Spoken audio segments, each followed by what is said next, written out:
think we'll get going. Yeah, it's one of my colleagues. Right, colleagues, ladies and gentlemen, I think we'll start now by introducing ourselves. And so I'll ask our parliamentary colleagues, starting, Claude, with you, and then we'll go round this way, just to say country and which parliament you're in, and any committees that you're on. Thank you very much. Claude Begley, Switzerland Foreign Affairs Committee. Shamsul Iskandar, Muhammad Akin from Malaysia. Naib Chile, I lead parliamentary engagement for the World Bank Group. Edith Jabuno, I lead our global stakeholder engagement for the World Bank Group. Lahsan Haddad, I am from the Parliament of Morocco and I am with the Foreign Affairs Committee. Nathan Nandara Mafabi from Uganda. I'm on the Committee of Finance and Public Accounts. Noraini Rahman, Member of Parliament from Malaysia, also the Chair of the Commonwealth Women Parliamentarian. Olfa Soukri Sherif, Member of Parliament Tunisia and Vice Chair of Parliamentary Network on the World Bank and the IMF. Finance Committee. Bjosa Osmani from the Republic of Kosovo. I chair the Committee on Foreign Affairs and Strategic Investment in our parliament. Yunus Karim, South African Parliament, Finance Committee. Hello, Vijay Reddy from India, IMF. Nur Amin bin Ahmad, you can call me Amin, from Malaysia. As a Member of Parliament. Marion Len from France, Foreign Affairs. Hello, Ugin Namgi from Bhutan. I'm the member of the Social and Culture Affairs Committee, representing in the National Council of Bhutan. Good morning. My name is Chonyi Doji. I also represent in the National Council of Bhutan. Well, I am Muhyiddin Khan Alamgir, a member of the Parliament and Chair Public Accounts Committee. Bangladesh, yes. Good morning, sir. I am Major General Ajmal Kabir, Ambassador of Bangladesh to Indonesia. Thank you, sir. Good morning. Henry Smith, UK Member of Parliament and also a member of the International Development Committee. Good morning. My name is Chris Law. I'm a member of Parliament from Scotland, but in the UK Parliament, and I'm a member of the International Development Select Committee. Good morning, everyone. Stephen Twigg. I am a UK Member of Parliament and I chair the International Development Committee in the House of Commons. Good morning, everyone. I'm Liam Byrne. I'm from the UK Parliament as well. I chair the cross-party group on inclusive growth, and I'm the Shadow Digital Minister and editor of the book that you have on your tables. Good morning. Good morning, everyone. My name is Pedro Roque. I'm a member of the Portuguese Parliament and of the Defense Committee. And I'm also the President of the Parliamentary Assembly of the Mediterranean. Minendra Rizal of Nepal, been Minister in the past, now in the opposition, Member of Public Accounts Committee.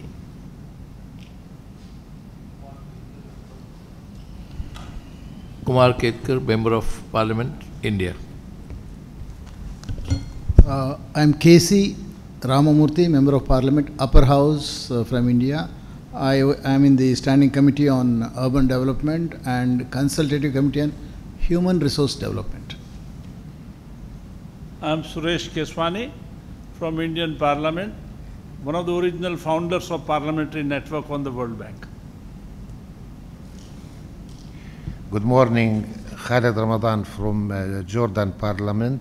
I am member of Labour Committee and Women Committee in our Parliament. Khalid Idris, Moroccan Parliament, President, Commission, Control, Public Finance. Thank you very much. Good morning, everyone. I'm Hayat Mufarashan, Vice Speaker from Morocco. Good morning, Mohamed Louillaf, also from Morocco, member of Finance and Development, Economical Development Commission. Good morning. My name is Kemenkeu, member of Parliament, Second House, Moroccan Parliament, and I chair the Finance and Economic Development Committee. Thank you, colleagues, very much indeed. That's very helpful.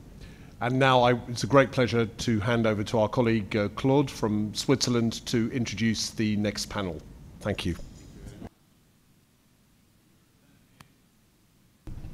Dear representatives of the World Bank and the IMF, dear colleagues, dear friends, hello. We are going to talk today about the role of Parliament in governance. First of all, I have to apologize. I have no tie. The taxi driver went away with my suitcase. It makes it more casual and sometimes more easygoing, but it does not reduce the passion I have for Indonesia. It's no generalization. The topic we have to tackle today, to reduce poverty, to reach sustainable and inclusive growth, money is needed, but not just money. We need expertise, and since years, I think that the World Bank and the IMF, together, in my view, with the OECD, are the three best places gathering top talents, being able to assess and help situations. So expertise, yes. Governance is the other point. Governance means it's the guarantor of the efficiency of the system. And in my view, governance means rule of law, above, of course, individual interests, protection of the human rights, the human capital in the sense that we need competent civil servants. Sometimes the civil society in certain countries is missing for having governance. It's part of it. Technology, and I'm sure we will talk a lot about it, helps objectivity and fighting against corruption. Corruption is a major challenge. It's a major obstacle to attain the strategic development goals.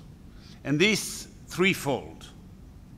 First, it weakens the government ability to raise taxes and to finance the program from health, education, infrastructure, etc. Second, it siphons the resources. And three, it distorts the sense of priority, because often civil servants will come with stories in order to justify the fact that they do something different than what would be in the real public interest. No country is fully safe from corruption. Even Switzerland, which I think is a role model, well, even Switzerland, currently the president of Geneva is under investigation for having accepted privileges. So nobody should say, it's not me. Corruption has to be eradicated. Sometimes it has been possible. I think Hong Kong is an example. But it's sometimes very much entrenched in the culture. And I think this element we should also tackle. Just as an example, when I was working at the time for Nestle in Africa, I remember I was receiving a lot of envelopes, which I systematically refused. But when one of my customers asked me if I could bring his Rolex for repair, and I brought it back, I had for $2,000, he said, thank you. For him, it would have been an offense to pay me back.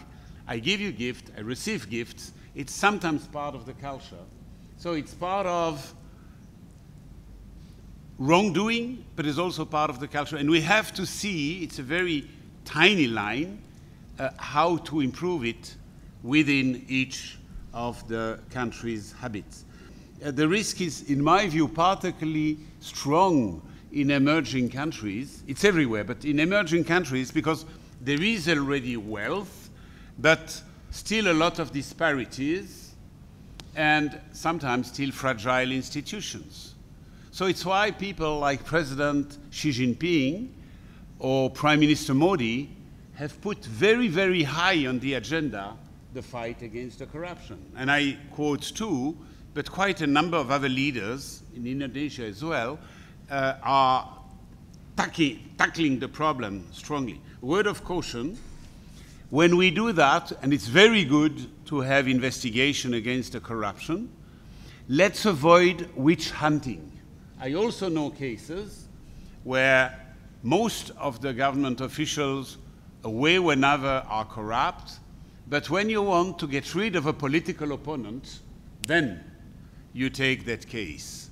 So it's very important to fight the corruption, but it's also important to avoid witch hunting. Role of parliaments? Well, it should start with ourselves. We should make sure that we are not accepting privileges. For example, in my own country, I think the role of lobby is a little bit discussable. So we should start by cleaning our own house as parliaments. Then, of course, the government, both the central and the regional government, and finally the society at large. I'd like to quote, in my country, Switzerland, an initiative on which the people will vote next year, so it's not yet a law, but where the idea would be that any wrongdoing done by an international company based in Switzerland, if something is done wrongly in Africa, in Latin America, in Asia, people can go to jail in Switzerland. So there would be kind of an extraterritoriality, and when a company is acting wrongly, also in case of corruption, the consequences could be up to the management or the board of directors in the origin country. And I think it's very important for us to see how we clean our house in parliament, the government, but also the society in a broader term. In order to discuss those points, we have distinguished speakers.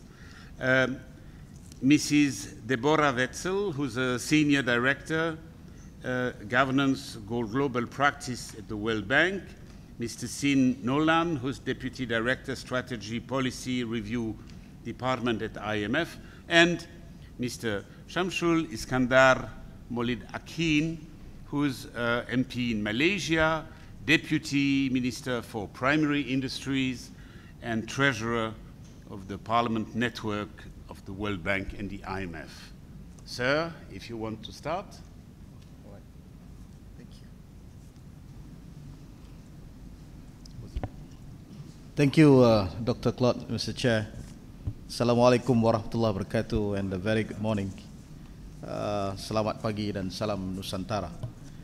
Distinguished panelists, ladies and gentlemen, it is such an honor to be part of this forum and to be able to share my thoughts on the said topic, role of Parliament in governance, especially on eradicating and combating corruption. A little bit of the development in Malaysia. As you all know, last May, a momentous event happened in Malaysia. It was a major tectonic shift to Malaysian politics and society. Could you have imagined for 2 decades, myself in the opposition front, Barisan, we call it Barisan Alternative and Pakatan Rakyat. We are all out against the current Prime Minister Mahathir, and in 2018, with the formation of new alliance, the Hope Alliance or Harapan, with the 14th general elections victory, Dr. Mahathir now at helm as the Prime Minister. Politics do work mysteriously. However, this is the sweetest thing. For the sake of the nation, everybody works together and fought hard to win the battle. And now, from a simple member of parliament, I'm now part of the executive. I'm not here to discuss my transition from an MP to a deputy minister. The most important part to meditate and deliberate is how we effect change. especially to eradicating corruption in this transition period. I would like us to direct our attention to Meiji period. Historians such as Marius Johnson brilliantly pointed us to the fact that there is no alternative. The only way is to effect comprehensive institutional reforms.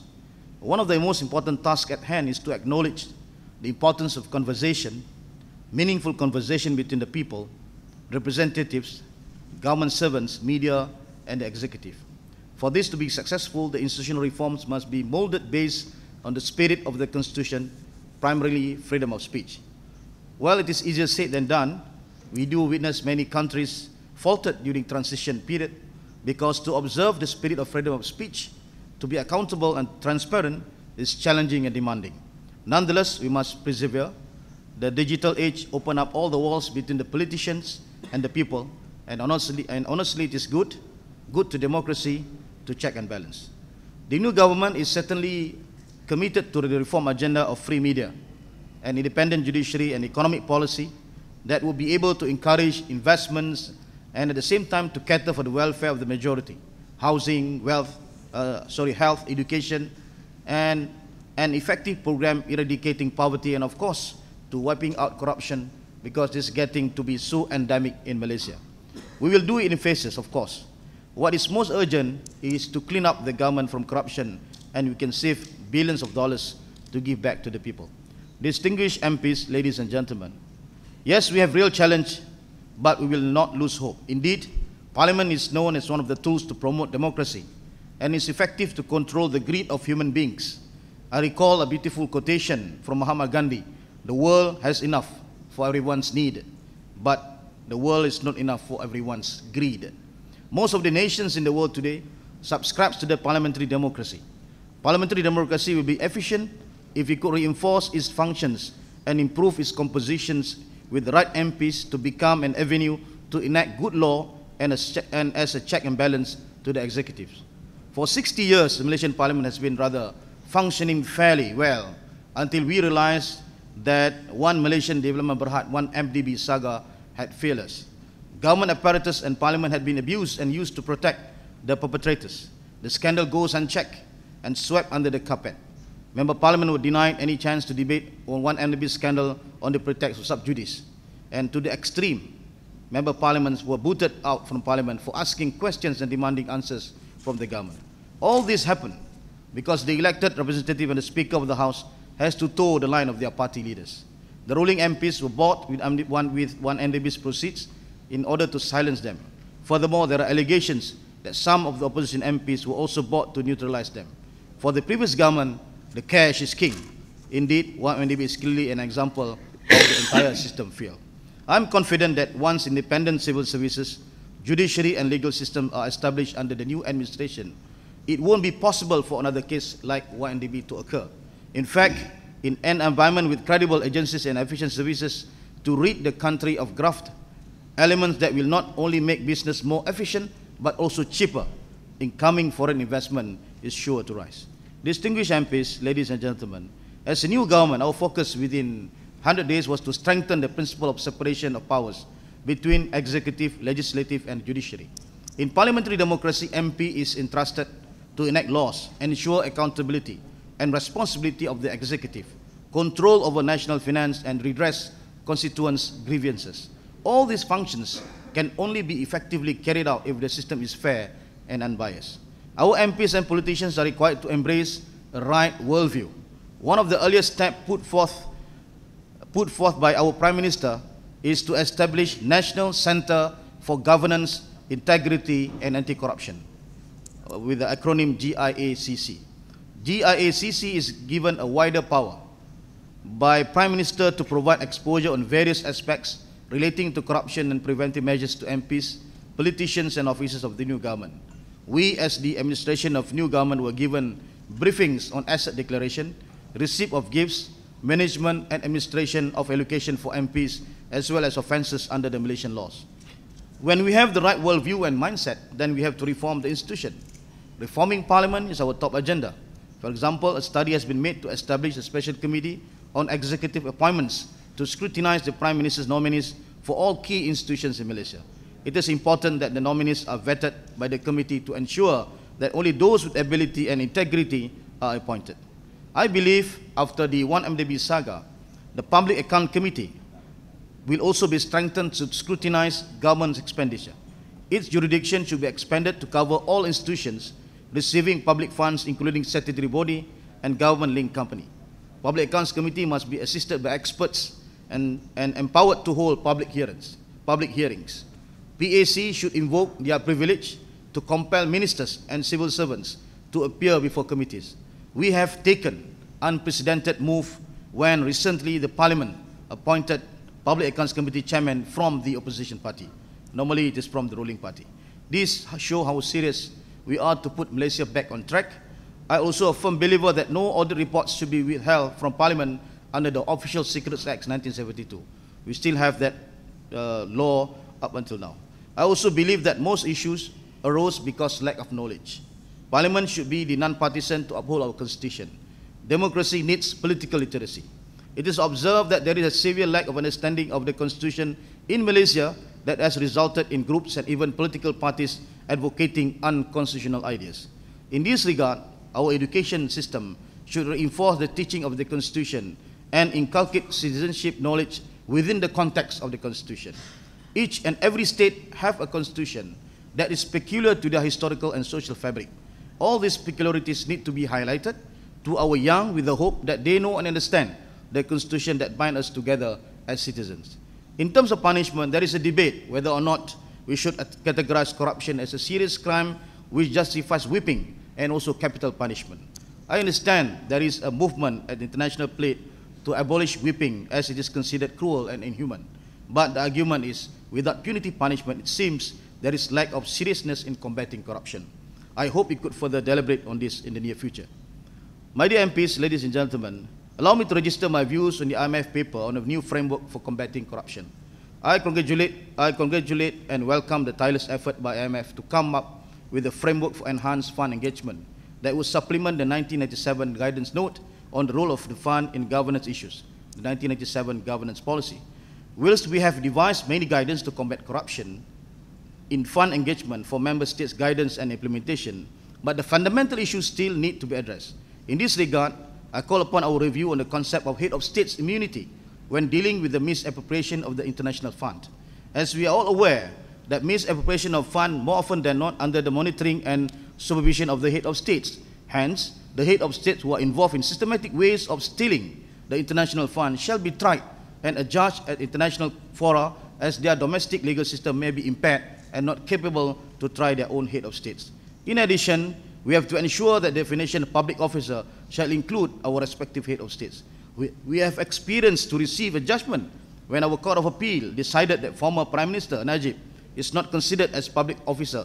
Hence, he is absolved from any liability of committing misfeasance in public office involving 1MDB funds. I'm confident that IMF will look into this issue and dispel any loopholes, if any, in the 1987 governance policy. Before I end, let again give a thought whether we are on the right track to combat corruption, whether we have identified the root cause and ways to overcome it.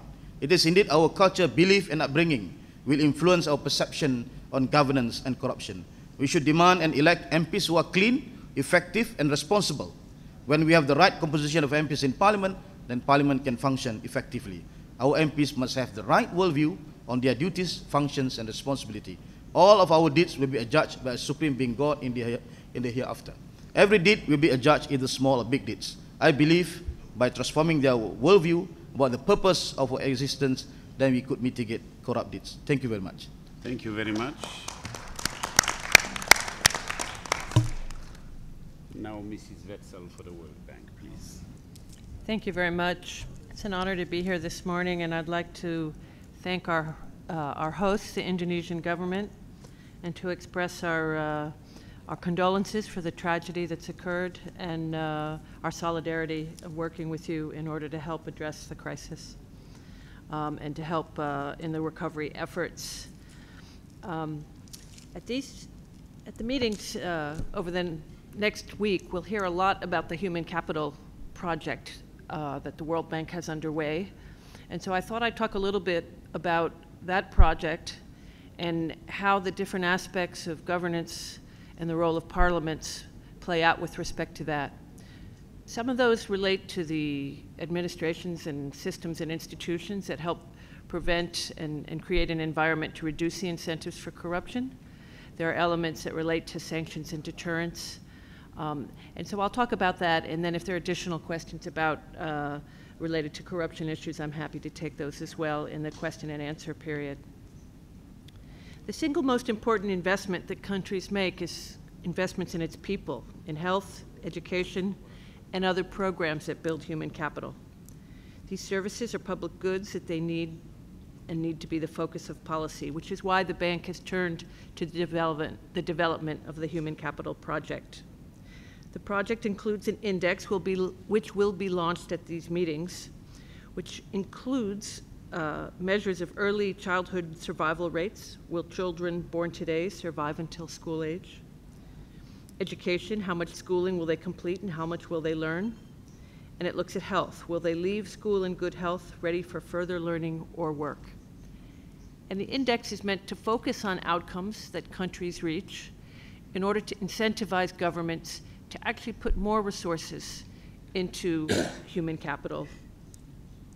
And today I'd like to talk a little bit about the critical role that governance plays in the human capital agenda and the role that parliaments play as well.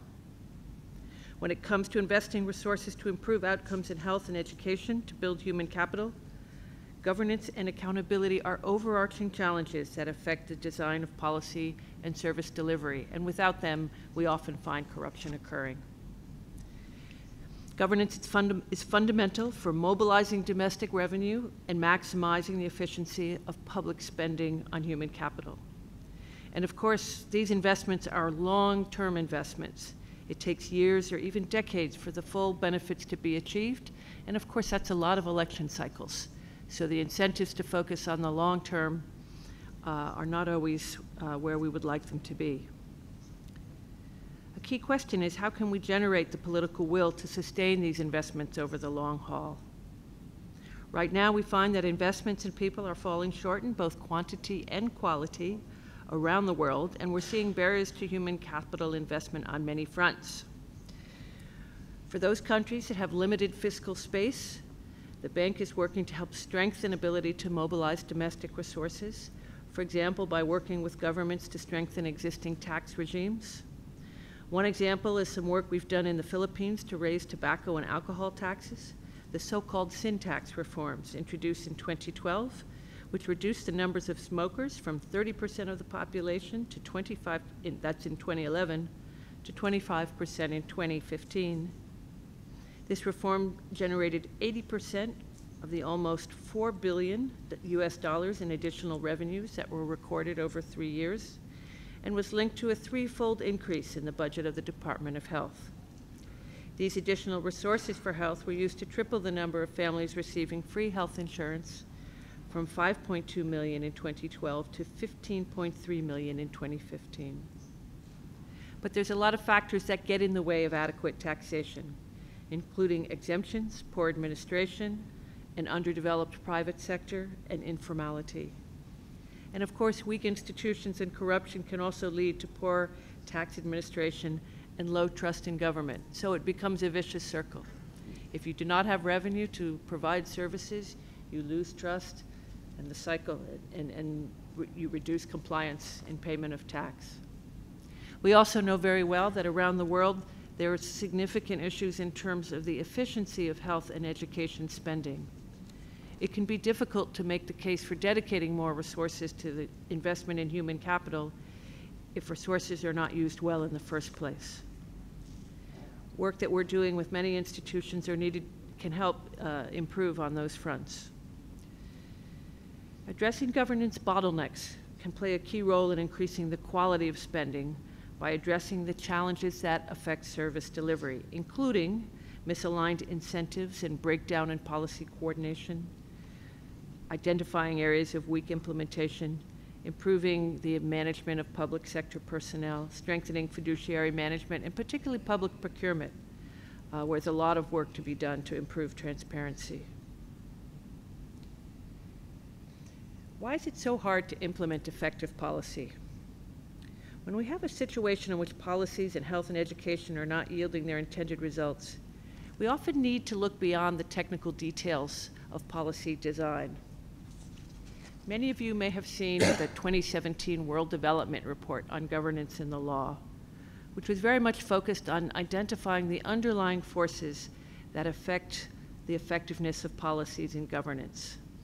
These forces really reflect underlying power asymmetries and the abilities of governments to make proper and credible commitments, the ability of governments and political players to coordinate, and to their effectiveness in their ability to cooperate.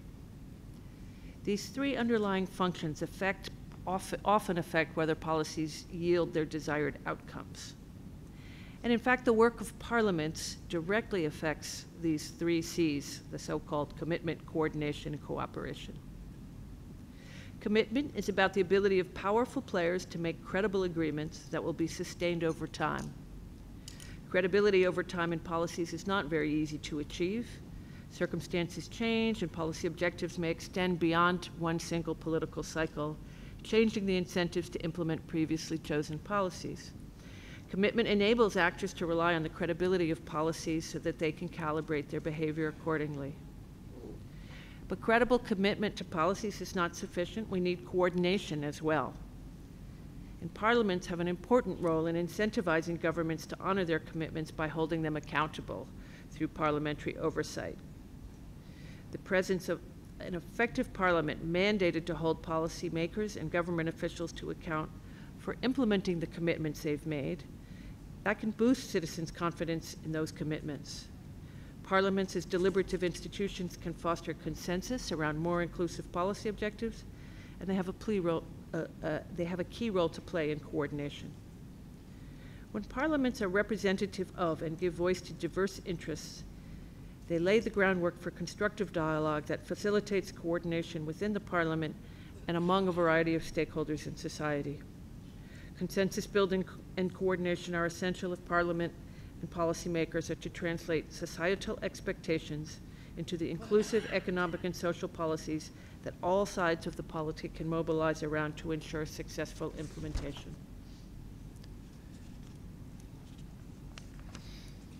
Parliaments have a role in ensuring policymakers are held accountable for implementing what they originally commit to, thereby increasing the credibility of government. And finally, parliaments that collaborate effectively across party lines and political blocs can help shape a sense of national identity and make broad societal cooperation possible around public goods that transcend the interests of specific constituencies.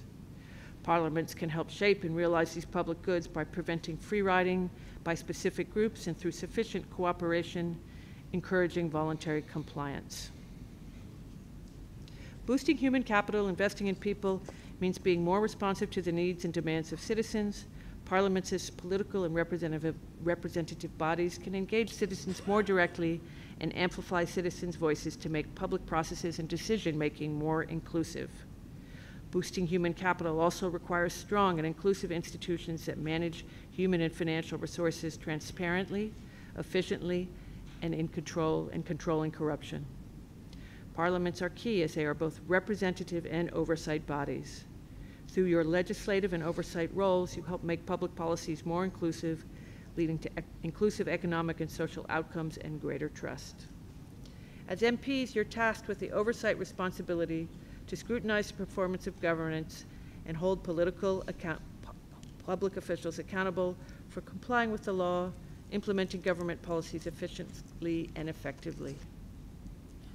To close, to complement the 3 C's, I'd like to leave you with 3 A's that in your role as members of Parliament, you are uniquely placed to undertake in order to strengthen human capital and to reduce corruption. The first is to advocate for effective investments in human capital and for assuring the conditions under which those investments yield their intended results. Second, to appropriate public finances to support sustained and efficient investments in human capital. And third, to hold your governments to account to deliver on those and other investments in order to support increased human capital in the future. Thank you very much for your time.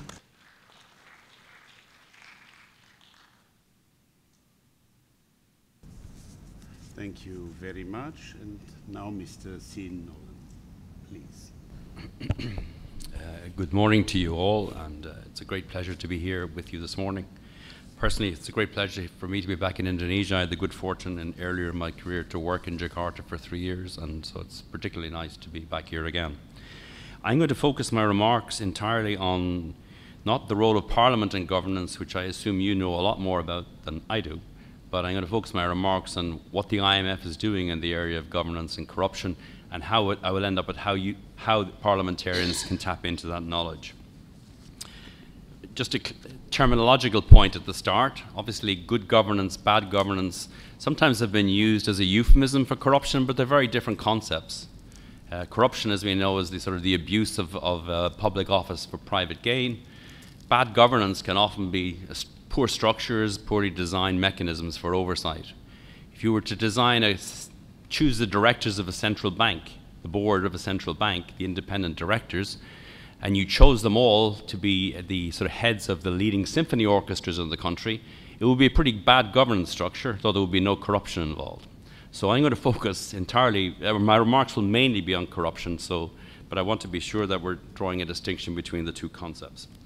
Why is the IMF involved in improving economic governance and tackling corruption? Well, that's kind of simple.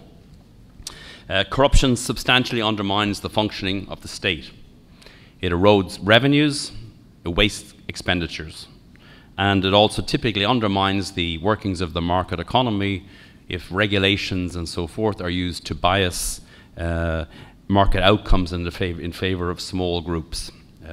In Indonesia 20 years ago, there was the concept of KKN, which was corruption, collusion, and nepotism. That was exactly how market mechanisms were being distorted through corruption to produce bad outcomes. So that's why the fund is involved. What do? We do a number of things, but let me step back and tell you what does the IMF do in general. It does 3 general things. One is what we call surveillance, which is a bad term, but what it really means is analysis of the global economy and analysis of individual economies, focusing on macro and financial sector issues. Second thing we do is we lend money, as you know, such as our current lending arrangement with Argentina would be an example. And thirdly, about 1/3 of our budget goes to technical assistance. Within that framework, what do we do in the area of tackling corruption? Well, what do we not do? We're not an investigative body, and we do not engage in enforcement cases. So if we encounter in our work a serious case of abuse of public funds, our response will typically be not to take a position as to who did what, but simply to call for independent published audit. So we're not investigating, we don't have the capacity or the mandate to do so. What do we do then? If that's the negative, what's the positive? We advise on the design of key state institutions, such as the tax administration and its system, such as public financial management, such as the design and workings of the central bank, regulation and oversight of the financial sector, and so forth. And also on the area of transparency, promoting transparency in regard to activities in all these various areas. The great line about transparency is that the context of corruption is that sunlight is the best disinfectant. And similarly, transparency in the sense of putting public information in the public domain is the most effective means of containing corruption. How do we do this across all our members? We have 189 members. Do we allocate all our resources in the same way? Do we allocate them across all 189 countries in the same way? Do we focus them? How do we focus them? Well, firstly, we provide technical assistance to countries when asked. If governments request assistance in the design of, say, improving the workings of the tax administration, we will provide technical assistance. Secondly, in the context of our lending arrangements, we may have conditionality linked to areas of improving governance that are essential to the workings of the program. But that really only covers maybe 1/3 of our members. So how do we engage across the whole lot, the 190, in our regular annual consultations? Well, this has been a sensitive area for many years for obvious reasons. The word corruption itself is a very sensitive issue, and engaging on corruption and engaging in candid dialogue with governments is itself sensitive. And we have found our board, our executive board, which represents all the 189 members, is very concerned that our engagement be even-handed, that we engage with countries in a similar fashion. It doesn't mean that we engage with Denmark and Equatorial Guinea in a similar fashion, because they face very different challenges, but it does mean that we cannot we have to have a systematic set of rules for engaging in individual countries. And in a sense, that's what the new framework that Minister Iskandar referred to, the new enhanced framework on governance, is all about, ensuring that we engage in a systematic and even-handed manner, and also ensuring that we are candid and offer substantive advice. How do we do that? We've established a framework whereby we look at 30 or 40 countries at a time, and we look across the different functions of government that are important in the economic context: the fiscal system, the financial sector, the central bank, market regulation, the rule of law, AML, anti-money laundering, and then corruption itself. And we bring together all the knowledge we have of the institution to form an assessment as to what's important in each country. This is done in a centralized way because our experience has been that if you leave it to individual country teams, many teams will avoid dealing with the issue because it's an awkward issue to deal with. So we now have a systematic framework for assessing each country in a similar manner and then determining how we should engage. Those decisions are made at a centralized level rather than the level of the team. And we expect that to produce a much more systematic process of engagement across the entire membership. It's easy in the discussions of corruption to focus entirely on corruption as a problem in a country. But I think it's equally important to remember the whole process of international facilitation, the extent to which, firstly, bribery occurs from foreigners, a point that Dr. Begley mentioned in his remarks. Secondly, the whole process of shifting funds of illicit financial flows from country to tax havens to countries where the money is hidden away. And so we have been seeking to engage not just at the national level, but also at the international level, where we're focusing our efforts in particular on money laundering and on the issue of urging countries, developed countries, and actually countries that are engaged in foreign investment in other countries to pass laws that criminalize and prosecute bribery of foreign officials. So this action on the international front is as important as it is on the domestic front. I mentioned earlier Denmark. We should remember, thinking in the context of facilitation of corruption, many of you will be aware there's an impressive scandal underway at the moment at the extent to which a small Estonian branch of a very reputable Danish bank has been involved in massive transfers of funds from other countries that are apparently a significant amount of which are deemed to be violating money laundering rules. How effective is our work? That's a very good question. Firstly, we have limited resources. The IMF isn't that big. We devote about a third of our resources to TA, but it's not a drop in the ocean, but it's a cup in the ocean. Secondly, delivering effective technical assistance in a country is not easy. It's easy to be a technical expert in your own field. It's a lot harder to actually understand the problems of the country in which you're delivering the technical assistance and then translating it into being effective in the country involved. So effective technical assistance, delivering that technically is easy, but actually delivering it in an effective manner that produces change is a bigger challenge. A third point in assessing the effectiveness of work on corruption is that it's easy to talk about work on corruption in technocratic terms, to view corruption as a technical problem, a weakness in institutional design. But in many cases, of course, corruption is ultimately a political problem. And in a sense, it requires political resolutions rather than narrow technical solutions. So you're only going to be successful if the politics favors tackling corruption head on. And I think in the most extreme example of this we've seen is the concept of state capture, where we have institutions of the state that are completely under the control of a group or of individuals who are seeking to maximize their own interest. There, a dialogue between an international institution and the government is not necessarily going to be particularly effective in producing change. Let me wrap up on what parliamentarians can get from the IMF in the area of governance and corruption. Well, for all our members, we produce an annual report, the Article 4 consultation it's called. 97% of them are published. They sometimes take a bit of translation. They're written in English, but it's not the Queen's English, it's a bureaucratic English, so you need a bit of translation. But IMF fundies is the term we call it, actually. But these annual reports should be covering issues such as poor governance, and they should be flagging and raising flags that will draw your attention to things. Secondly, these reports include usually at least references to the technical assistance reports that we produce, which are reports that are provided to the government. These are not usually published, but they should certainly be accessible to parliamentarians.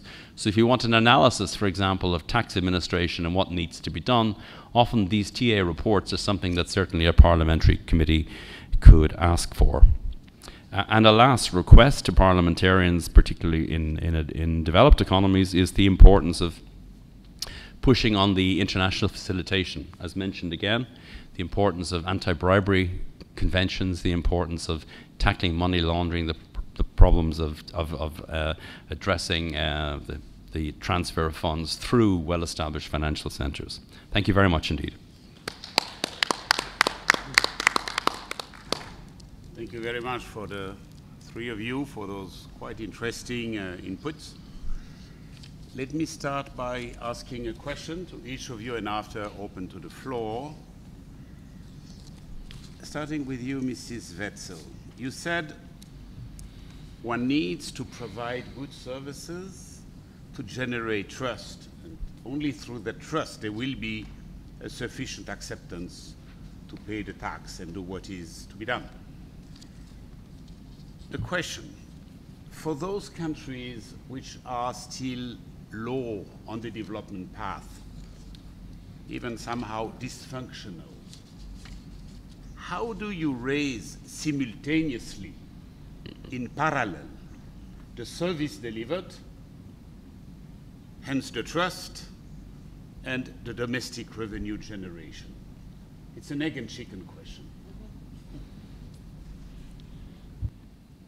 Thank you very much. It is indeed an egg and chicken question.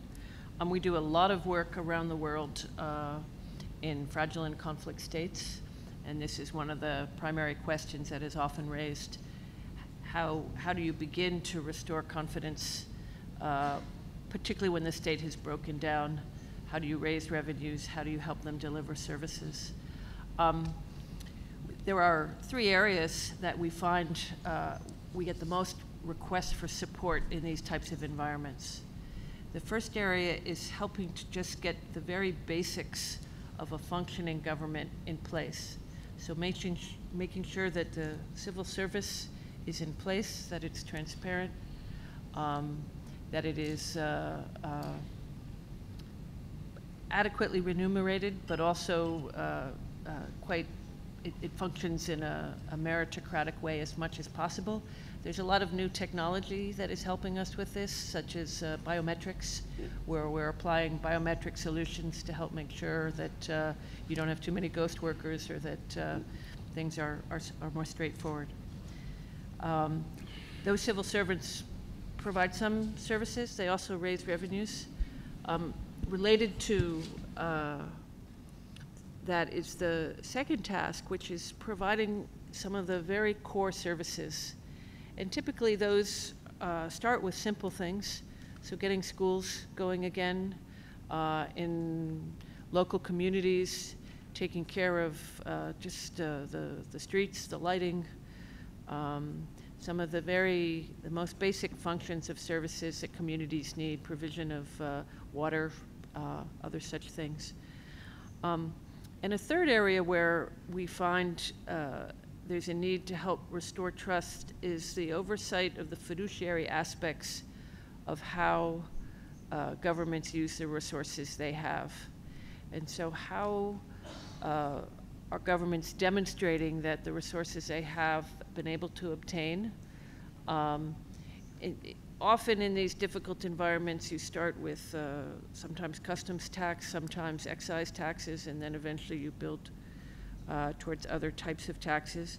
But there needs to be, as Sean said, transparency is key to all of this. So being able to demonstrate transparency, being able to adequately render accounts, and to work with parliaments such as yourselves, the various committees, to be able to show that the resources are being used for something that provides things to citizens. That is critical for citizens to be willing to turn around and pay, whether it's small business taxes or other such things. And so it's a chicken and an egg. You have to work on all fronts in order to get that going. But that initial soundness is needed even to create the environment, an enabling environment for the private sector, for investors, for small businesses to start to develop in a way that will help create some dynamism in the economy. Thank you. Thank you very much for a very genuine answer. You spoke about transparency, and that's exactly my question to you, Mr. Nolan. You also spoke about transparency before, and my question is here, what are the tools you use for trying to establish the transparency? You have obviously a very good understanding of global numbers. How do you go from global to particular? Of course, you may have, as you said, third-party audits, but do you use ratios and you compare among countries and you say, hey, if this and this here doesn't match, the numbers are not likely to be correct. Equally, because you work in all the countries of the world, when you work on money laundering, as you mentioned, do you use the informations of several countries at the same time in order to try to establish the transparency of a case? Thank you. We actually have a tool called a fiscal transparency evaluation, which we conduct for member countries on request. And that looks at all the various aspects of information disclosure associated with the workings of the fiscal authority, the finance ministry, and how where the money's spent, where it goes, where it comes from, and so forth. And these are best practice standards in the sense that it's drawing on our experience across all countries and saying, this is what can be put in the public domain, and this is what should be put in the public domain. And actually most of these FTEs, fiscal transparency evaluations, actually would be on our website. So if there's not one available for your own country, we can certainly make available. You yourself can find copies that are for other countries as to what is considered a good, what is an appropriate level of transparency, what should be done, what needs to be put out there. The more that's out there, and this of course I think is truest of all for parliamentarians, the more information is made available to you, the more you are able to scrutinize and execute your role as an oversight function of the executive branch. On transferring knowledge from country to country, that is, I think, what member countries ask most from us and also from the World Bank. I think we seek to distill lessons from similar countries. There's very little point in studying the institutions of France and then applying them in the context of Papua New Guinea. I do not mean that disrespectfully of either country, just the levels of institutional development are totally different. So there's no point in bringing system from country A to country B that is entirely different. So the lessons you draw have to be drawn from similar countries at a similar level of institutional development or facing similar institutional challenges. Let me pause there actually. Thank you. Thank you very much. It could be interesting to have the comparison. I fully understand comparing apple with apple, but for example, in the case of a fraud could be international, fraud could be multi-country. Is it possible for you to use the information belonging to different countries to try to establish a case? Or is there an administrative limitation that you should not? Very definitely. As I think I emphasized earlier, we are not an investigative body and have no mandate from our 189 members to sort of investigate individual cases, nor do we have the capacity to do so. So we may raise issues, but the functions of investigation lie with others. Could I just add briefly, there is, so the OECD does a lot of work on the exchange of tax information globally. And so in working through and with various countries, they're able to share and exchange information so you can see on both sides of the ledger what was paid, what was owed, and what was paid. And so it's not so much an investigative approach, but it does provide transparency and information on both sides related to tax payments and potentially to tax evasion. And so you can, that's one element where you get the kind of thing that you're talking about. And then there's another element in the work that we do on stolen assets at the World Bank. There's something that we have called the Stolen Asset Recovery Initiative. And so we work to bring together and help different countries globally connect through mutual legal assistance. And so that's one of the problems, because illicit financial flows, evasion of taxes, other such things are cross-country phenomena. And so we are trying to develop tools and mechanisms to be able to help countries come together to solve those problems. There's, again, lots of work being undertaken using technology and data analysis, whether it's analysis of tax transactions, procurement transactions, a whole set of things that can help move in that direction.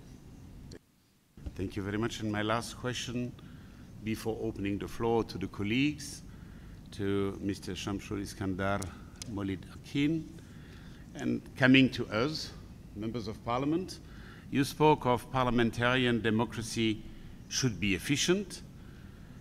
How do you see the auto controls when there are allegations? How can we avoid a partisan approach by some MPs protecting members of the government which would be close to them? How, in case on back on track, as you said, how to use some notions of transitory justice? So what is the way how the parliament should first auto-control themselves before controlling the government? Well, thank you, Dr. Claude. I think this is a very difficult question. But I think every country have their own approach on how the parliament runs effectively. But I think the basic idea that I put forward just now is the need, or rather the urgent need for all parliaments to have the idea that we need to reform and stop all the loopholes. Well, we have few select committees as a start, but like you said, it is very difficult to have now establish a non-partisan approach when there are issues at stake. And of course, my point of view, we fall back to the nation. When there are certain issues being raised in the parliament, this is where we should have an effective front bench and the back bench. And this can be done if the idea of reform is being put forward by the government and also by the member of parliament from the government bench.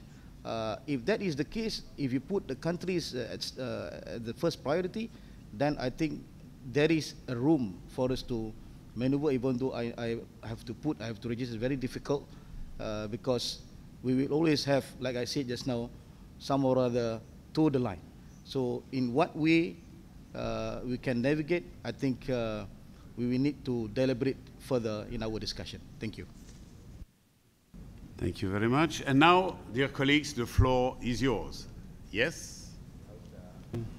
Just very quickly, there isn't enough time, I think 10 minutes for discussion. But despite all the efforts by the IMF, World Bank, and various institutions, and in our own countries ourselves as MPs, why do the speakers think we haven't made more progress in reducing the levels of corruption? In other words, we can't eradicate corruption.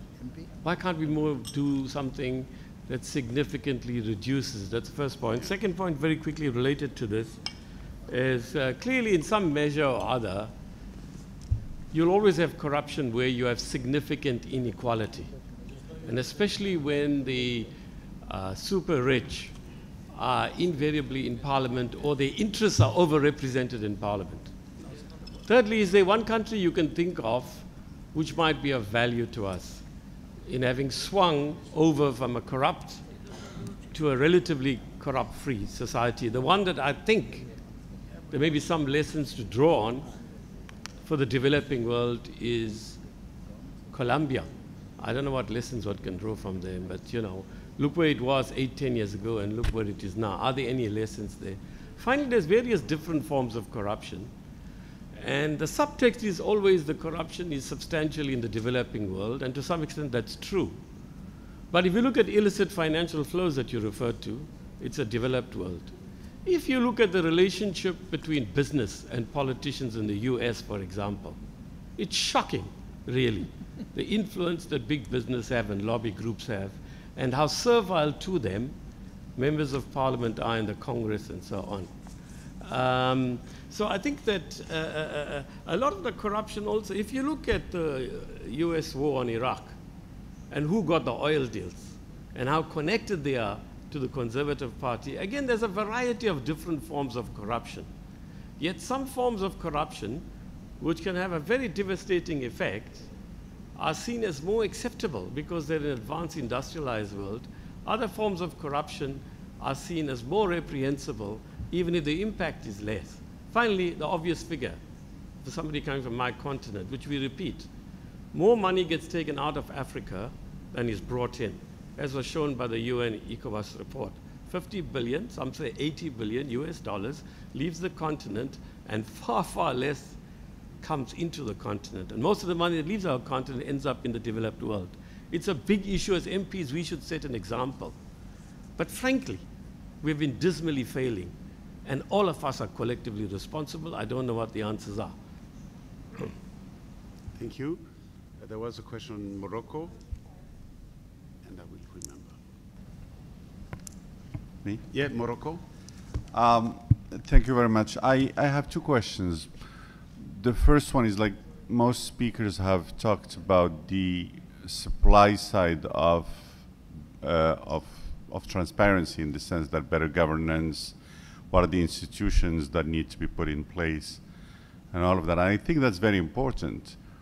But at the same time, I think where it works is like when there is demand also for transparency, in the sense that there is more citizen engagement, there is more monitoring from the population. The civil society also plays a very important role in asking for, in holding governments, whether local government or other or national governments, accountable, and that's very important. And I would like you to speak to that, if that's also within the experiences that you have studied at the World Bank, but also at IMF.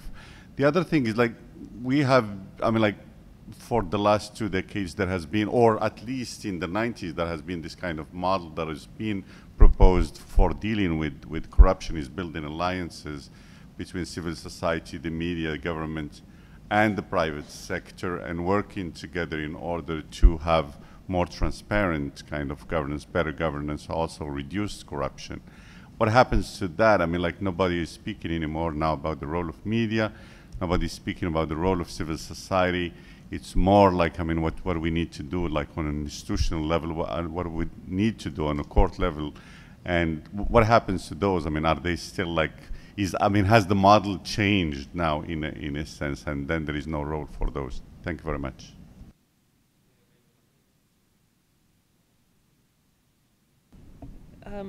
So let me just quickly take a few moments. I'll talk about this last question about the demand side of good governance, so to speak, and corruption in particular.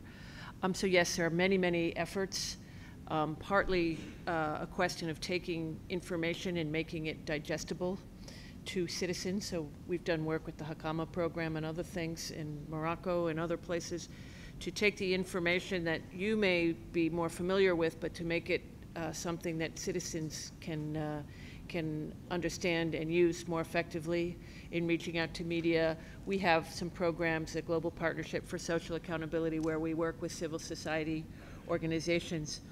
I think many of the traditional roles of engaging and creating forums still exist, but this world is changing quite rapidly as a result of technology as well. So we do a lot of work now with citizens and with governments to set up feedback mechanisms, whether it's through smartphones, whether it's through different technologies. Citizens can report immediately on whether they're getting the right type of water supply and their service delivery. That's work we've done in Kenya.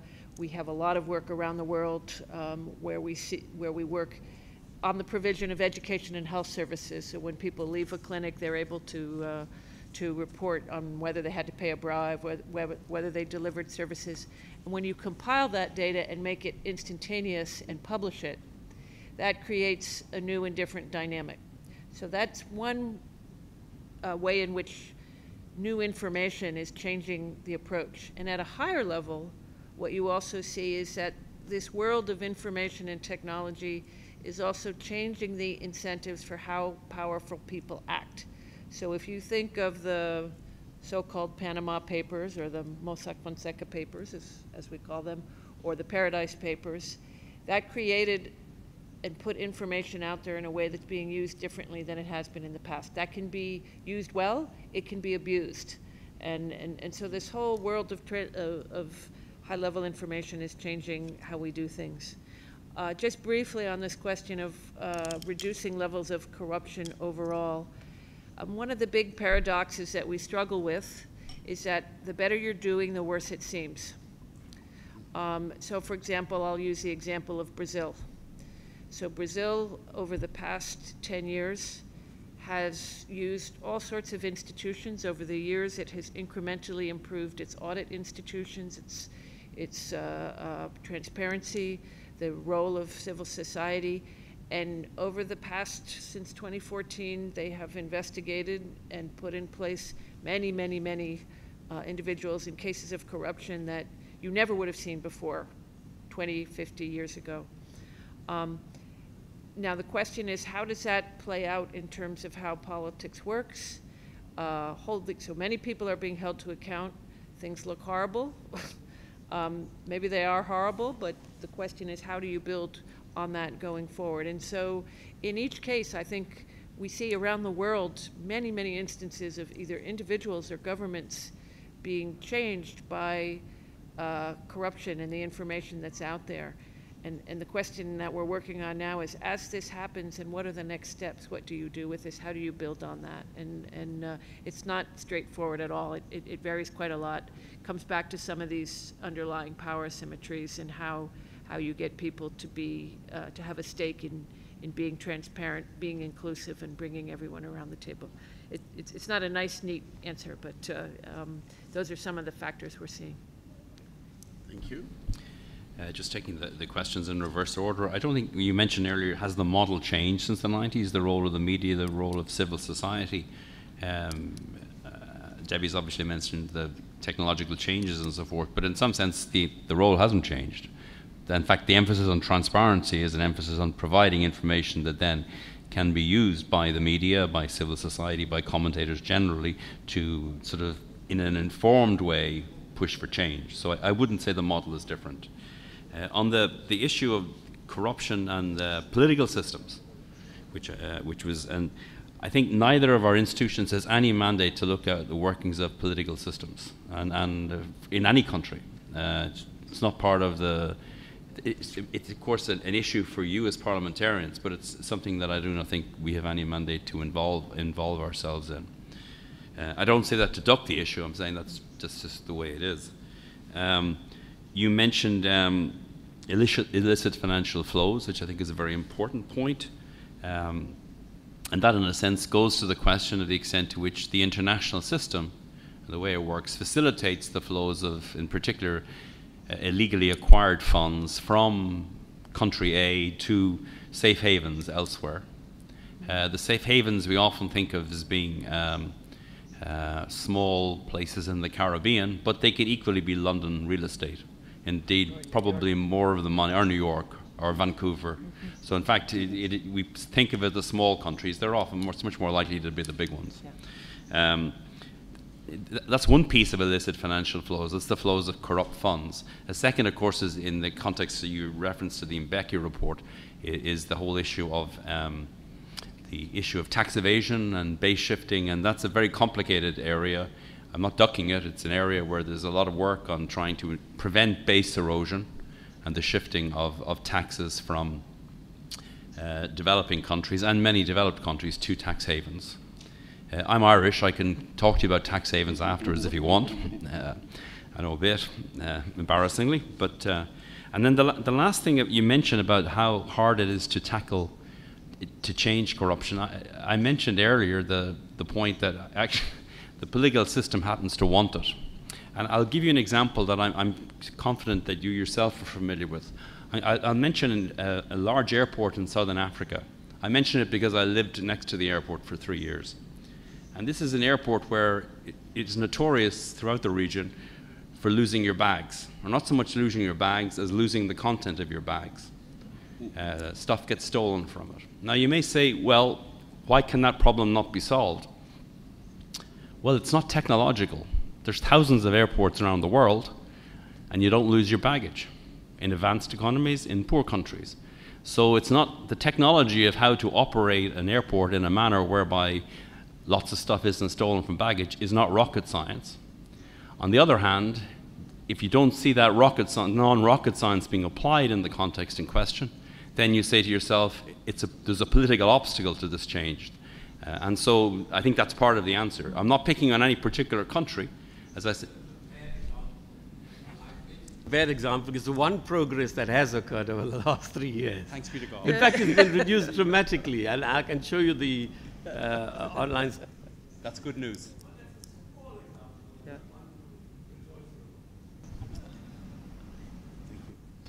There was a question from the UK. Thank you very much. Deborah spoke about the 3 A's, of which the third was accountability. And for parliaments to be effective in holding governments to account on spending, they need credible data. And I'd love, Deborah, if you could tell us a little bit more in terms of the new Human Capital Index, what data is going in, particularly on education, because as you rightly said, efficiency of spending on health and education is just as important, if not more so, than quantum. And it would be really interesting to see what sort of data you're using that enables us to compare the human capital impact of education spending between countries, and in particular, in the context of the discussion that we're having right now, the impact that corruption might have in some of those countries that you're assessing when we look at their expenditure on education in particular, but perhaps also on health.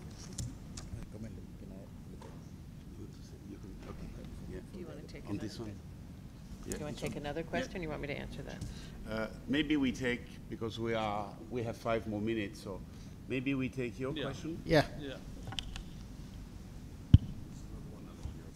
You know, we have listed out a number of causes for corruption, and I feel this forum also need to deliberate on the factors that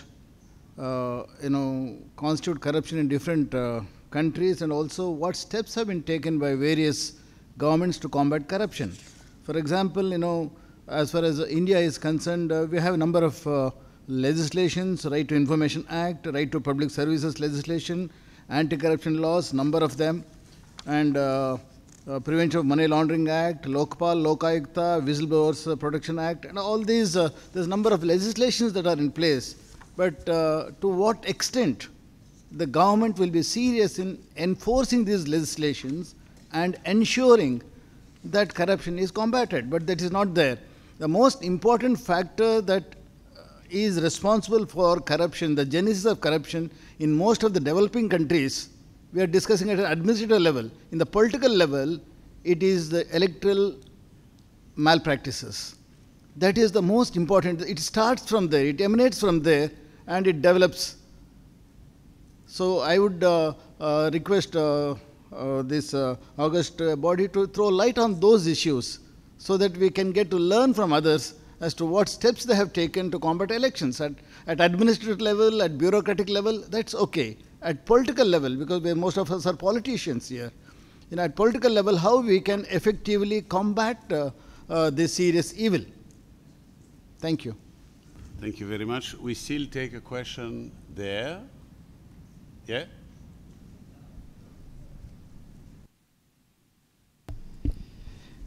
I want to just point that for domestic corruption, voting laws is not enough. So we know that we have to do a lot of work in education and so ever. But in developed country, we suffer a lot of damage from the corruption coming from developed country, from abroad. I know you are not mandated to do investigation, but is there any way to help or to show how can parliamentarian work against this, especially when we find that some of these pressures come with support of institutions, and this is very hard to combat. So domestic corruption, we can deal with it, voting laws, education, and so ever. But we feel ourselves very, very empowered facing the corruption coming from the developed country. Thank you. Thank you very much. Dear colleagues, we are just eating up a little bit on the lunchtime, but I think it's possible. I understood we have still the possibility to do that. We take a last question. Is there another burning question, just to be sure that we close the list of readers? Okay, so Indonesia and Uganda, and after the panel will answer. Indonesia, please. Thank you, Mr. Chair. Good morning. I have two questions for Mr. Nolan. I'm having station here in Indonesia. Post the reform phase of 1998, we've made some improvements on tackling the corruption issues within our nation. Even within our parliament, we've re-established the sort of committee on the transparency in the usage of our budgets. Question number one, I didn't quite catch you when you mentioned about three things that IMF does, the surveillance. Can you elaborate more on that? That is my number one question. My number two question was, I heard previous questions and remarks in regards to the tax evasions, tax havens countries. This is something I want to understand more. What does IMF or World Bank Group see moving forward? Because it's there are still many tax haven sites, tax haven countries, and a lot of them are sponsored by developed economies. And we've been discussing about tackling corruptions, in particular in developing countries, in third world countries. But then you have all these tax havens all over the place, and nothing drastically done to eliminate those. I believe when we still have a lot of these tax haven countries, there's still a lot of hanky-panky things going on and accommodated within those tax haven countries. I think those are two of my questions. Thank you. And we finish with thank you very much, Mr. Chairman. My name is Nathan Nandara Mafai from Uganda. Of course, corruption is a cost, and it also leads to no jobs. I want to be helped by IMF and World Bank. Corruption is always factored in the budget of a country. And in most cases, IMF and World Bank would say will lend to a country which is less or corrupt-free. But right now, one of these developing countries are going to China to borrow, where they don't ask for corruption issues, they don't ask for democracy. How do you balance that now with IMF and World Bank, with those countries going to China and yet they are heavily corrupt? Number two, World Bank and IMF is telling developing countries that attract investors. So lower taxes, lower taxes. And indeed they lower taxes. And who are the beneficiaries? Are the multinationals who come in with very good tax planning practices, but also to cheat, so that this money is externalized in, again, tax havens and whatever. Now, how do you balance between lowering taxes and stealing these developing countries, like in form of mineral resources, oil and gas, all in that sector? Thank you. Now the replies. Maybe I let Mr. Modakin start. Thanks, Dr. Thanks, Dr. Each Clark. of the three, you can pick up some of the questions. Yeah, just 1 minute response to that. I think all of us are member of parliament and politicians. And of course, when you talk about corruption, there must be a political will to combat or eradicate corruption.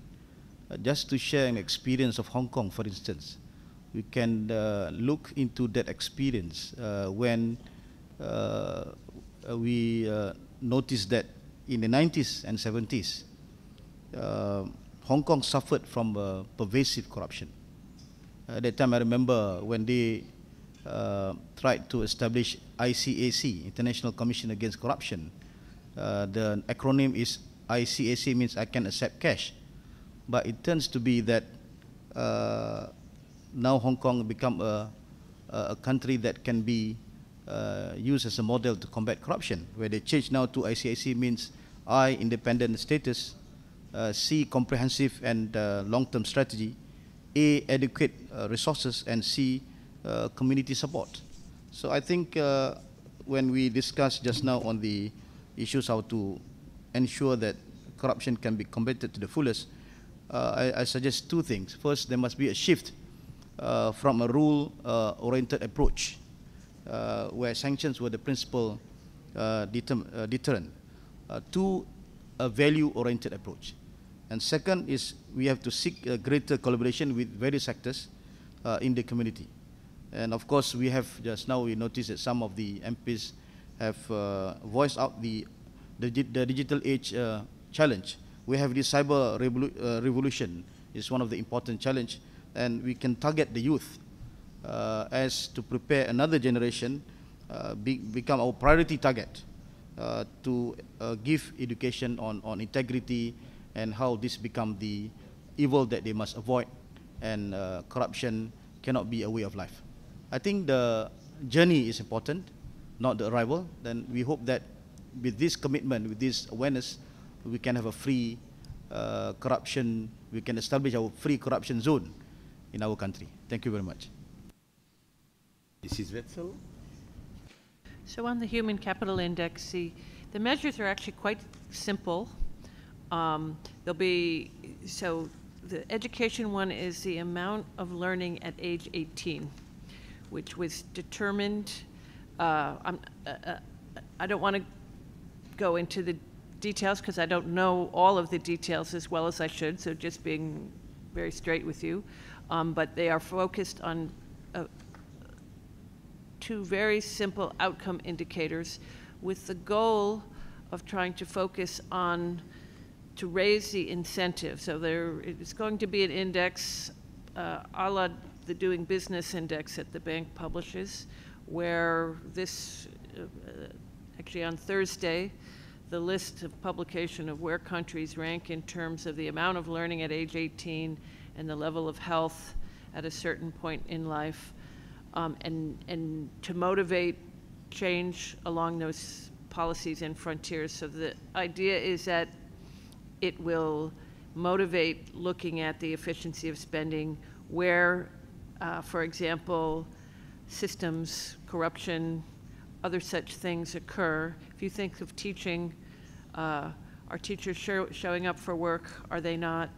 Trying to get at those underlying processes. Are the schools in the right place? Are books procured properly? It doesn't measure those things specifically. It's focusing on an outcome with the goal of trying to incentivize countries to dig in a little bit deeper to understand why those things don't work. But there'll be lots more detail about that over the course of this week, and I'm happy to exchange cards and point you in the right direction to get more of that detail. The colleague, the gentleman from India, commented and asked us about this question of electoral law and really coming down to the issue of campaign finance. Neither of our own institutions, the IMF or the World Bank, can work on campaign finance, although we know it is often at the heart of some of the things we're talking about, whether it's capture of particular parties or capture of particular streams of revenue, whether they come from minerals or other such things. The OECD has done some interesting work on campaign finance that they've begun, but it is clearly something that has a role. In the work that I noted on the World Development Report 2017 on governance and the law, what we do there is we provide an analytical framework for actually looking at those circumstances in which such capture takes place, and how can we identify when the agreements are put in place. So it's, to be technical, it's bringing bargaining theory and game theory together to look at when those agreements occur. And effectively, it finds that the most important way in which you can prevent that is through inclusion. So inclusion in policymaking, inclusion in oversight and accountability, and that's the role of Parliament. So the more inclusive you can be, the better it will be for preventing that type of thing. And just one other brief word on this question of investigation and country risks, tax evasion, tax havens. There's many issues swirling around. The World Bank does do something that we call a national risk assessment. And in looking at a national risk assessment, we're looking at all the possible sources of risk that get generated both within a country, so anti-money laundering, counterterrorism financing, all of these financial flows, and where a country may be subject to particular risks. An excellent example is some work we did in Colombia, where we did an assessment of how the drug economy affected and created risks throughout the rest of the economy. And so when we're asked by a government to do that, we do that, and that ties into many of the other things that we do. And just an advertisement for those of you who might want to take a break from your own session tomorrow, we will have an open session on the Platform for Collaboration on Tax, which is the IMF, the World Bank, the OECD, and the UN. We have come together as a group in a platform to look at these cross-cutting issues related to international tax havens, base erosion, profit sharing. We are working together on a set of toolkits. We're coordinating. The fund is leading on some medium-term revenue strategies. So there's a whole set of issues related to this complex area of tax, multinationals, how to look at taxes, measure them, royalties. And so there's a whole set of activities underway, and we have a session tomorrow, a public session on that, to say a little bit about how that's going. Thank you. This is quite fascinating. I'm very glad the Q&A is coming to an end, because the questions are getting harder and harder. But let me pick up on 2 points, I think, that have been made. One is the whole challenge of how to deal about the pressures of corruption arising from the north, in a sense, the thrust of your comment. And I'll mention a couple of points here, but I don't think they fully address your concern. One is the issue of anti-bribery conventions. And there's an OECD anti-bribery convention which most OECD members sign up to, which indeed criminalizes and then prosecutes officials who have engaged in the bribery of foreign officials. Here, I think the proof of the pudding is in the eating, in terms of the extent to which it's vigorously implemented by countries. And that is something, I think, that is an area where I think dialogue among parliamentarians, for example, is a useful way of saying, as a global issue. Why are we not doing more about this? On the topic of tax havens and the shifting of profits and going back to illicit financial flows, as Debbie has said, there's a lot of work done in this area. One of the forces that I think is pushing, let me be clear here. There's actually a coalition of interest between countries in the south and most countries in the north, or many countries in the north, because it's many countries that are also losing erosion of profits and shifting of profits through countries like the Netherlands, Ireland, and Luxembourg are examples within the European Union. So other countries are losing, and so again there's a possibility of putting together a coalition of the interested to address these areas. I think the G20 is probably the most effective forum for pressure in this area. I mean, thinking of it as involving the 20th largest countries, including Indonesia. And there are issues of pushing for something like registries of beneficial ownership in countries, that you're able to establish who really owns company X in Panama or wherever. These are actually areas that are really important. And the G20 is pushing in this area, and it's a bit slow, but actually I think it's actually also strongly progressive. And as I said, it's probably working because there's a coalition that most of the countries involved have an interest in it. But you put your finger on a very difficult issue. I'd just lastly like to comment on the comments made by the Member of Parliament from Uganda on two aspects. One, he posed the question of if the World Bank or the IMF are pushing countries too hard to tackle corruption, do they not then go and seek funds from elsewhere? The IMF and the World Bank are not interested in where countries seek funds from elsewhere. That's not we do not care whether the country borrows from country A or B or C or D. I don't think that the pushing for corruption or for tackling corruption measures when they are really undermining the operations of the state in any country, I think, is worth doing, and I think most citizens of the country would recognise that. I wanted to come back to your last point, though, about the issue of encouraging foreign investment and the balancing act between lowering taxes and preventing theft.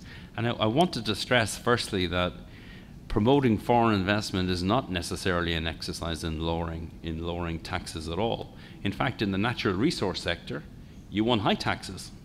I don't mean you want ridiculous taxes, but you want royalties, you want a package of tax measures that extract for the country the benefits of the natural resource. And so a simple, and I'll give you a very concrete example, was Zambia in 1999 when it privatized all the copper mines, produced deals, including tax deals, that were far, far too generous when world copper prices rose 10, 15 years later. And then it became important for Zambia to change its tax code and raise tax revenues. So certainly in the natural resource sector, the tax regime is not one of we must lower taxes. Anything but. And secondly, an area that I think both of our institutions are, and that links to corruption, is the issue of tax exemptions. Frequently you will have a tax system where the tax rate is 30% or 35% or whatever, but then to attract investment, you provide significant, 10-year tax holidays, 5-year tax holidays or whatever. Firstly, tax holidays are usually a very expensive way of attracting investment. There are usually better ways of doing it. So actually, again, saying we need the investment, therefore let's not tax it, is not a good principle to apply. And secondly, discretionary allocation of tax holidays, I give it to you, but I don't give it to you, is really an area where the scope for corruption and for bribery of domestic officials by foreign corporations becomes very vulnerable. So I would push back strongly on the idea that lower taxes are necessarily the way to go. And in certainly in natural resources, anything but. Thank you very much. There are many other questions we haven't yet. I apologize. We apologize for that. We haven't. Colleagues, thanks for your patience. Thanks for having control your stomachs. So I think now we deserve the lunchtime. Thanks so much for the three speakers, for their very interesting and insightful comments on a fascinating topic. A round of applause for the speaker.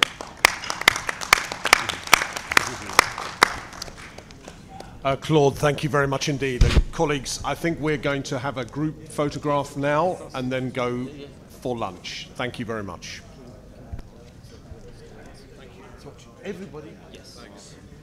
Everybody in the room? Yes. They want to have a group photo, so before, take advantage that you are slim, with the belly still. We make the picture now.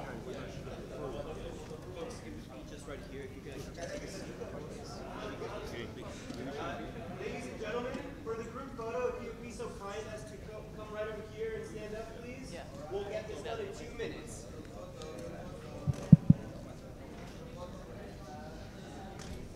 Take it here? Yeah, they're going to take it here.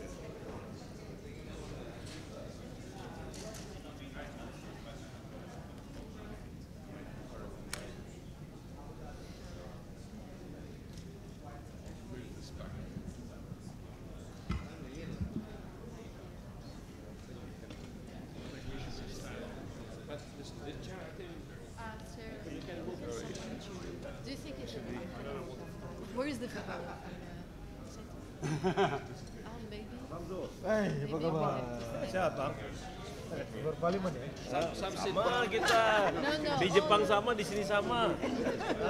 Sama terus sama Pak Samsul. Kemarin di Jakarta. Ada fotonya. Ya. Berapa lama di sini? Baik pemirsa Kemenkeu Korpu TV, itu dia baru kita saksikan sesi pertama dari High Level Parliamentarian Workshop pada rangkaian Annual Meetings IMF World Bank Group 2018, di mana pada sesi pagi hari tadi kita menyaksikan pemaparan perwakilan delegasi Indonesia yang disampaikan oleh Ketua Dewan Perwakilan Rakyat Republik Indonesia Bapak Bambang Susatyo, yang kemudian dilanjutkan dengan pemaparan Menteri Koordinator Bidang Perekonomian Bapak Darmin Nasution. High Level Parliamentarian Workshop ini sendiri akan kembali dilanjutkan setelah istirahat makan siang. Dan pemirsa Kemenkeu Korpu TV, kita sudah menyaksikan acara pertama dari rangkaian Annual Meetings IMF World Bank Group 2018. Namun pastinya masih banyak di antara kita yang belum tahu sebenarnya apa sih Annual Meetings IMF World Bank Group ini. Lalu bagaimana Indonesia bisa ditunjuk menjadi tuan rumah, dan pertanyaan yang paling penting dan banyak didiskusikan saat ini, apakah gunanya Indonesia menyelenggarakan perhelatan besar dengan biaya yang tidak sedikit ini. Dan untuk menjawab itu semua, kami akan menyiarkan sebuah tayangan snapshot yang berisi semua hal dari A sampai Z tentang Annual Meetings IMF World Bank 2018, spesial untuk Anda, pemirsa setia Kemenkeu Korpu TV. Kami ucapkan selamat menyaksikan.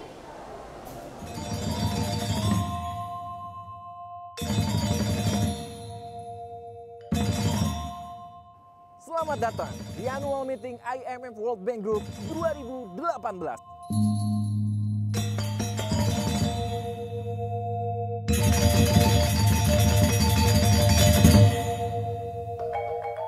Dua perhelatan besar diselenggarakan di Indonesia pada tahun 2018 ini.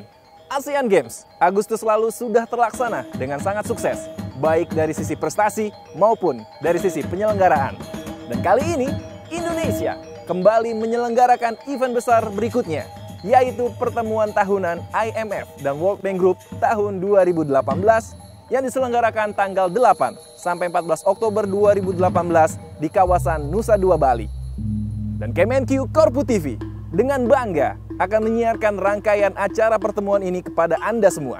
Namun sebelum itu, kita akan mengenal terlebih dahulu tentang apa itu IMF World Bank Group Annual Meetings 2018. Sidang tahunan IMF World Bank Group ini merupakan forum pertemuan terbesar bidang ekonomi, keuangan, dan pembangunan di tingkat global yang mempertemukan pihak pemerintah, yang dalam hal ini Menteri Keuangan dan Gubernur Bank Sentral dari 189 negara, dan pihak non-pemerintah yang menguasai sektor keuangan dan ekonomi dunia. Setiap 3 tahun sekali, negara-negara di dunia bersaing untuk menjadi tuan rumah pertemuan ini. Karena annual meetings ini dapat memberikan potensi manfaat yang sangat besar bagi perekonomian negara tuan rumah. Dan tidak heran apabila banyak negara bersaing untuk bisa terpilih sebagai tuan rumah kegiatan ini yang diselenggarakan setiap 3 tahun sekali di luar Amerika Serikat. Sedikit flashback ke belakang, proses pemilihan dan penetapan Indonesia sebagai tuan rumah sudah melalui perjuangan panjang sejak tahun 2014. Indonesia terpilih setelah mendapatkan suara mayoritas melalui voting oleh 189 negara, mengalahkan Mesir dan juga Senegal.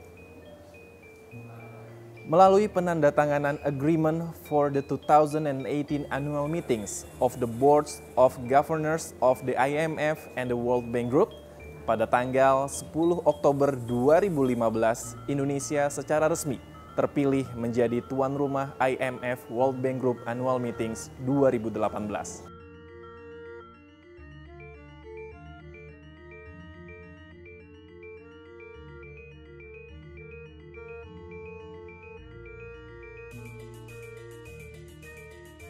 Terpilihnya Indonesia menjadi tuan rumah menunjukkan tingginya kepercayaan dunia internasional terhadap Indonesia di dalam bidang keamanan, stabilitas politik, dan keberhasilan di bidang ekonomi. Dan dengan menjadi tuan rumah IMF World Bank Group Annual Meetings merupakan momentum bagi Indonesia untuk menunjukkan kemajuan ekonomi dan leadership serta komitmen Indonesia dalam penanganan isu-isu global.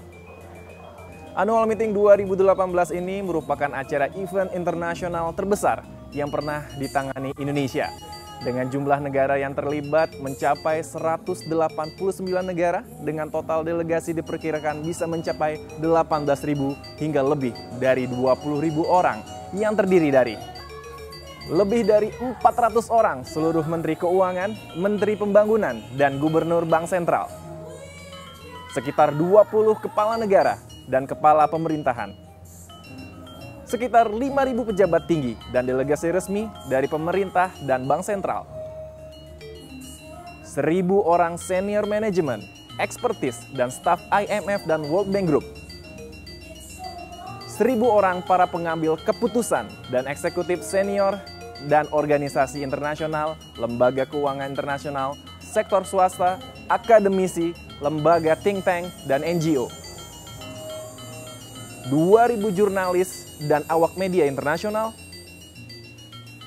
dan sebagian dari para delegasi dan peserta juga akan membawa spouses dan keluarga untuk memanfaatkan kunjungan ke Annual Meeting 2018 ini sekaligus untuk berwisata di Indonesia, dan diperkirakan jumlahnya dapat mencapai 4.000 orang.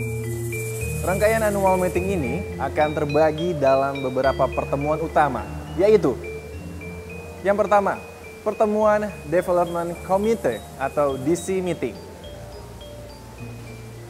Yang kedua, Pertemuan International Monetary Financial Committee atau IMFC. Yang ketiga, Pertemuan antar Menteri Keuangan dan Gubernur Bank Sentral negara G20. Nah, berikutnya adalah konferensi dan seminar dan pertemuan yang strategis. Pada jangka pendek, beberapa manfaat langsung dari Annual Meetings 2018 antara lain,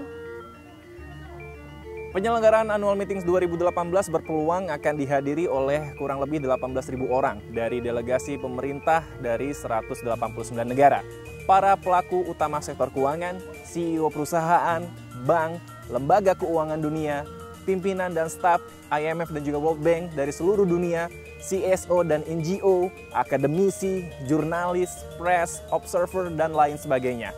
Delegasi peserta Annual Meetings 2018 tersebut akan melakukan spending di Indonesia lebih dari 7 hari lamanya, dengan pertemuan dan event yang diperkirakan sebanyak lebih dari 2.000 events.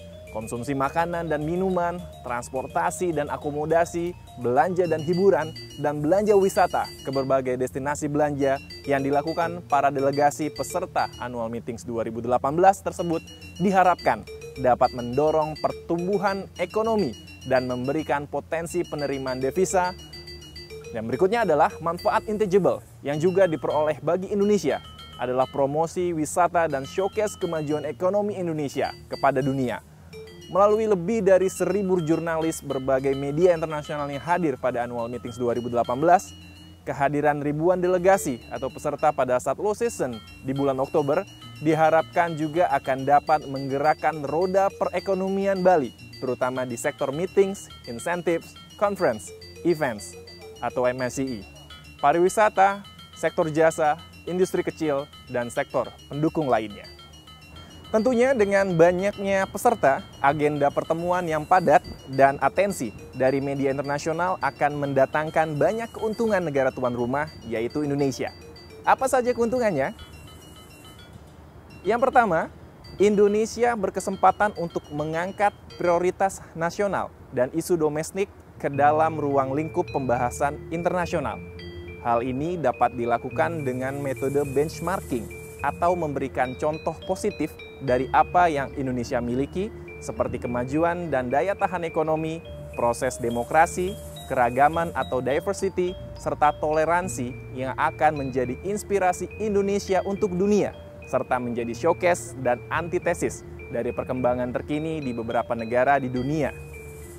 Kedua, dengan kehadiran para pembuat kebijakan dan peserta yang penting dari seluruh dunia dan liputan yang masif, event ini akan menempatkan Indonesia dalam spotlight yang dapat mempromosikan dan meningkatkan posisi Indonesia di dunia internasional di beberapa aspek termasuk pariwisata.